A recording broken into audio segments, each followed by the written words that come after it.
journalism. నమస్కారం. Pen power news 24 కి స్వాగతం. హెడ్లైన్స్ చూద్దాం.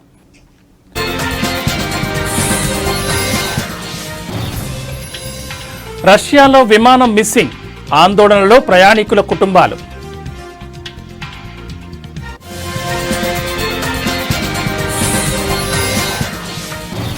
అనిల్ అంబానీ సంస్థలపై ఈడీ దాడులు, 50 చోట్ల కొనసాగుతున్న సోదాలు.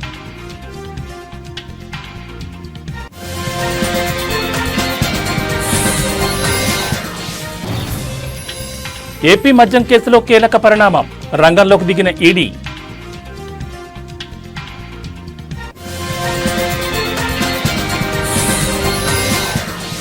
హీరో విజయ్ దేవరకొండకు షాక్, మరోసారి ఈడీ నోటీసులు.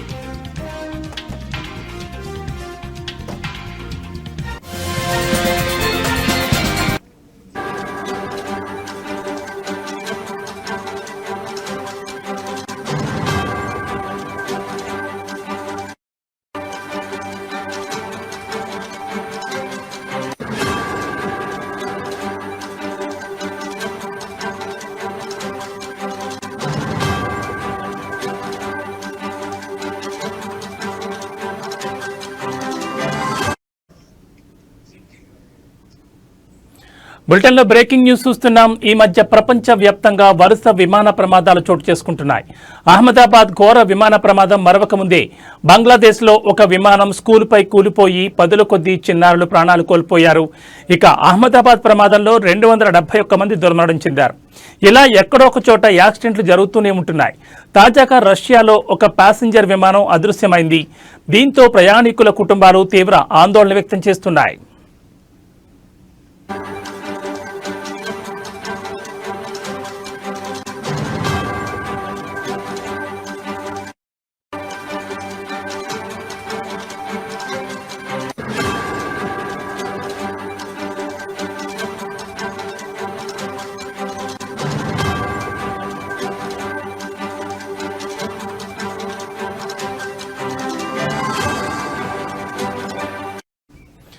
రష్యా తూర్పు ప్రాంతంలోని టెండా సమీపంలో దాదాపు 50 మందితో ప్రయాణిస్తున్న అంగారా ఎయిర్లైన్స్కు చెందిన AN-24 ప్రయాణికుల విమానం అదృశ్యమైంది.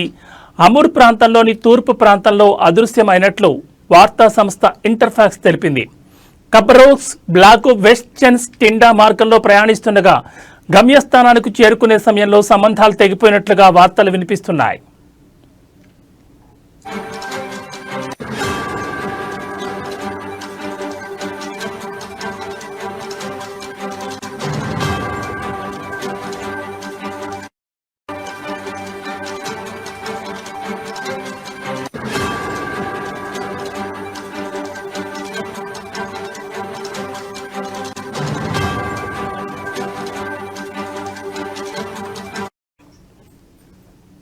విమానంలో 2 పిల్లలు సహా 40 మంది ప్రయాణికులున్నారు. 6 సిబ్బంది కూడా ఉన్నారు. టిండా విమానాశ్రయానికి మొదటి ల్యాండింగ్ విఫలమైన తర్వాత రెండవ ల్యాండింగ్ సమయంలో విమానం అదృశ్యమైనట్లుగా ఇంటర్ఫాక్స్ పేర్కొంది. విమానాశ్రయం నుంచి కొన్ని కిలోమీటర్ల దూరంలో సంబంధాలు తెగిపోయినట్లుగా సమాచారం. ఇక రంగంలోకి దిగిన అధికారులు దర్యాప్తును చేపట్టారు.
బులెటిన్లో మరో బ్రేకింగ్ న్యూస్ చూస్తున్నాం. వ్యాపారవేత్త అనిల్ అంబానీకి ఈడీ ఊహించని షాక్ ఇచ్చింది.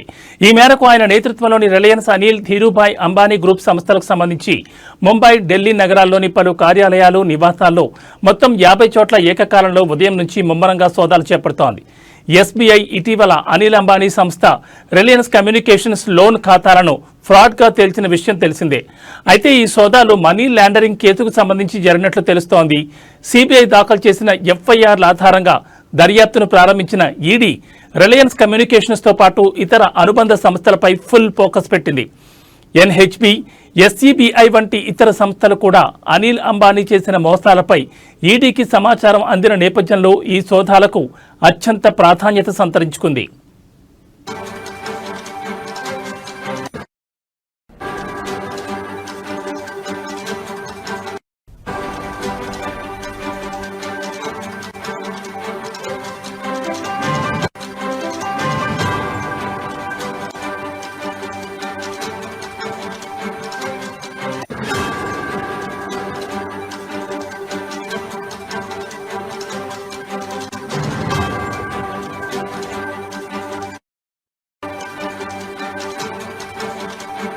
కాగా అనిల్ అంబానీ నేతృత్వంలోని రిలయన్స్ గ్రూప్ సంస్థలు గత కొన్నేళ్లుగా ఆర్థిక ఇబ్బందులు, న్యాయపరమైన సమస్యలను ఎదుర్కొంటున్నాయి. 2024 ఆగస్టులో సెబీ అనిల్ అంబానీని రిలయన్స్ హోమ్ ఫైనాన్స్ నుంచి నిధుల దుర్వినియోగం ఆరోపణలపై 5 ఏళ్ల పాటు సెక్యూరిటీస్ మార్కెట్లో పాల్గొనకుండా నిషేధించింది. అనిల్ అంబానీతో పాటు 24 ఇతర సంస్థలపై 25 కోట్ల జరిమానా విధించగా ఆర్హెచ్ఎఫ్ఎల్పై 6 నెలల నిషేధంతో పాటు 6 లక్షల జరిమానా విధించింది. సెబీ దర్యాప్తులో అనిల్ అంబానీ తన సంస్థలతో సంబంధం ఉన్న సంస్థలకు రుణాల రూపంలో నిధులను మళ్లించినట్లుగా ఆరోపణలున్నాయి.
బులెటిన్లో మరో బ్రేకింగ్ న్యూస్ చూస్తున్నాం. ఏపీ మద్యం ముడుపుల కేసులో కీలక పరిణామం చోటు చేసుకుంది. మద్యం కేసులో ఎన్ఫోర్స్మెంట్ డైరెక్టరేట్ రంగంలో దిగింది. శర్వాణి డిస్టిలరీస్ డైరెక్టర్ చంద్రారెడ్డికి ఈడీ నోటీసులు పంపింది. అక్రమ నగదు లావాదేవీల నిరోధక చట్టం కింద ఈడీ కేసు దర్యాప్తు చేస్తోంది. ఈ నెల 28న విచారణకు హాజరు కావాలని చంద్రారెడ్డికి నోటీసులు ఇచ్చింది. ఇప్పటికే సిట్ అధికారుల నుంచి పూర్తి సమాచారం సేకరించిన ఈడీ సిట్ ప్రిలిమినరీ ఛార్జ్షీట్ వేయడంతో దర్యాప్తును ప్రారంభించింది.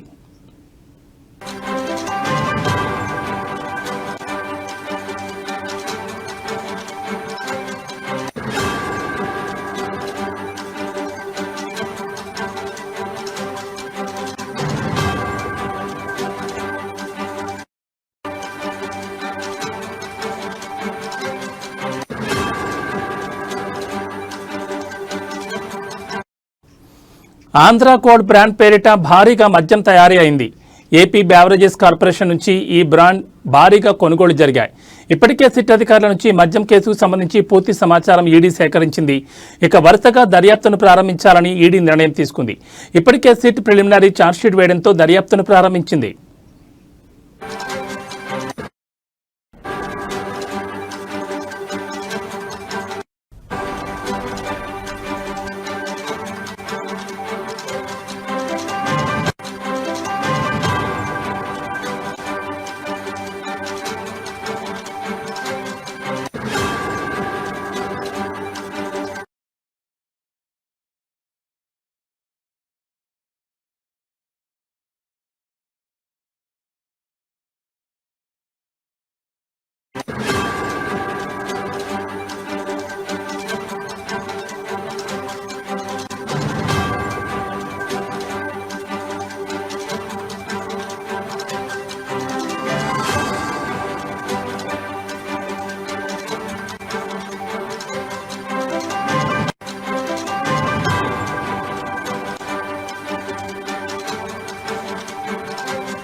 బులెటిన్లో మరో బ్రేకింగ్ న్యూస్ చూస్తున్నాం. తెలుగు రాష్ట్రాల్లో సంచలనంగా మారిన బెట్టింగ్ యాప్స్ ప్రమోషన్ కేసులో మరోసారి కీలక పరిణామం చోటు చేసుకుంది.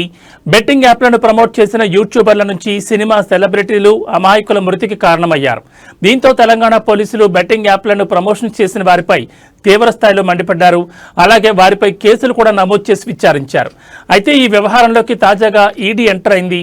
బెట్టింగ్ యాప్స్ ప్రమోషన్స్ లో పాల్గొన్న సినీ ప్రముఖులకు నోటీసులు జారీ చేసింది.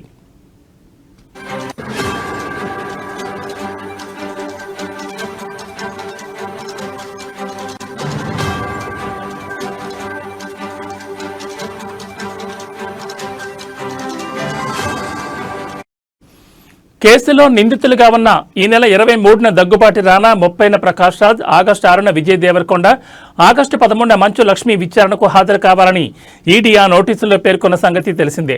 అయితే ఈ కేసులో హీరో విజయ్ దేవరకొండ ఇప్పటికే ఒకసారి ఈడీ ముందు హాజరయ్యారు. అయినప్పటికీ మరోసారి విచారణకు హాజరు కావాలని హీరో విజయ్ దేవరకొండకు ఈడీ నోటీసులు ఇచ్చింది. ఆగస్టు 11న విచారణకు హాజరు కావాలని ఆదేశించినట్లు తెలుస్తోంది. ఇదిలా ఉంటే ఈ కేసులో విచారణకు హాజరయ్యేందుకు దగ్గుబాటి రానా సమయం కోరగా ఆయనకు మరోసారి నోటీసులు జారీ చేసే అవకాశం కనిపిస్తోంది.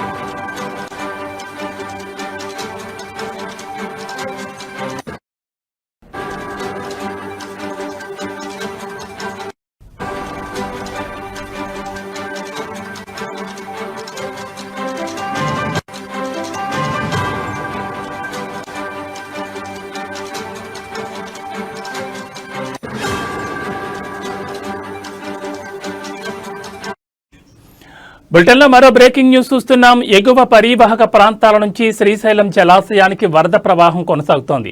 జోరాల ప్రాజెక్టు నుంచి కూడా శ్రీశైలానికి వరద ప్రవాహం వస్తోంది.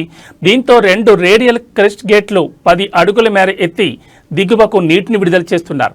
ఈ క్రమంలో శ్రీశైలం కుడి, ఎడమగట్టు జల విద్యుత్ కేంద్రాల్లో విద్యుత్ ఉత్పత్తి కొనసాగుతోంది. ఇన్ఫ్లో 75,383 క్యూసెక్కులు కాగా అవుట్ఫ్లో 121,482 క్యూసెక్కులుగా నమోదైంది.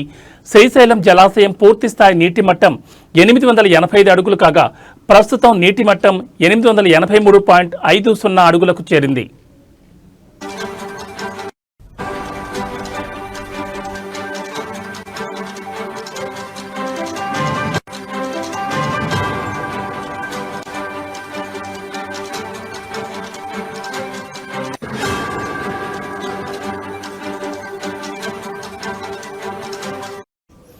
జలాశయం పూర్తి నీటి నిల్వ సామర్థ్యం 215.80 టీఎంసీలు కాగా ప్రస్తుత నీటి నిల్వ 207.4103 టీఎంసీలుగా నమోదైంది. అయితే ఎగువ ప్రాంతాల నుంచి ఇన్ఫ్లో పెరుగుతున్నాయని అధికారులు పరిస్థితిని ఎప్పటికప్పుడు పర్యవేక్షిస్తూ అవసరమైన చర్యలు తీసుకుంటున్నారు. మరో 3 రోజుల పాటు భారీ వర్షాలు కురుస్తాయని వాతావరణ శాఖ చెప్పడంతో డ్యాం నిండే అవకాశం ఉందని భావిస్తున్నారు. ఈ మేరకు నీటిపారుదల శాఖ అధికారులు అప్రమత్తంగా ఉన్నారు.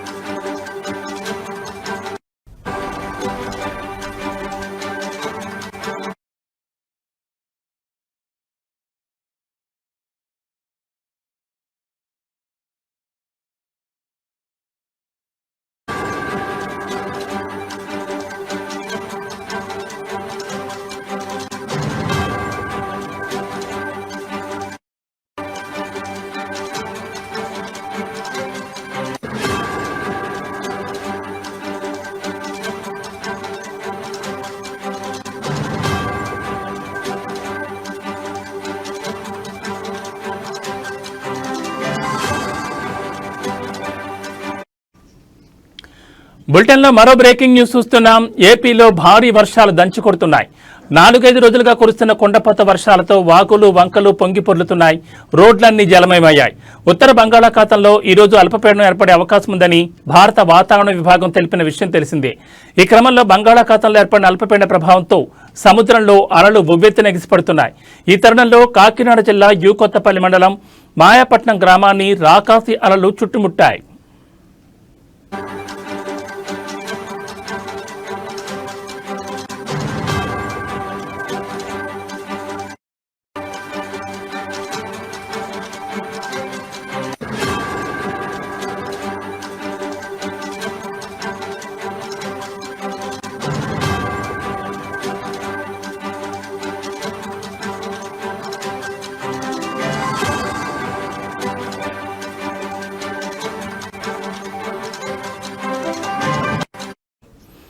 దీని ప్రభావంతో దాదాపు గ్రామంలోని 70 ఇళ్లు ముంపులో చిక్కుకున్నాయి. తీరానికి సమీపంలో ఉన్న గృహాలు నేలకూలగా మరో 30 ఇళ్లు కోతకు గురై సముద్రంలో కలిసిపోనున్నాయి. దీనిపై రంగంలో దిగిన రెవెన్యూ, అగ్నిమాపక శాఖ సిబ్బంది సహాయక చర్యలు చేపట్టారు. సముద్రపు నీటిని మళ్లించేందుకు జేసీబీ సాయంతో మార్గం ఏర్పాటు చేశారు. దీంతో కొన్ని గంటల తర్వాత నీరు వెనక్కి మళ్లింది. అయితే బంగాళాఖాతంలో ఏర్పడిన అల్పపీడన ప్రభావంతో 3 రోజులు కోస్తాంధ్రలోని కొన్ని ప్రాంతాల్లో భారీ నుంచి అతి భారీ వర్షాలు కురుస్తాయని ఐఎండీ అంచనా వేస్తోంది.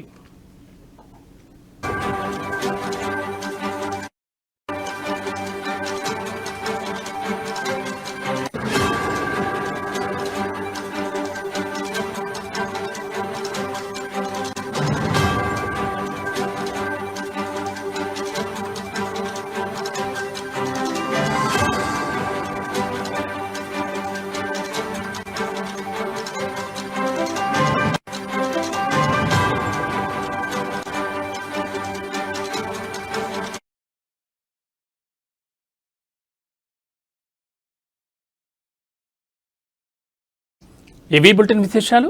నమస్కారం.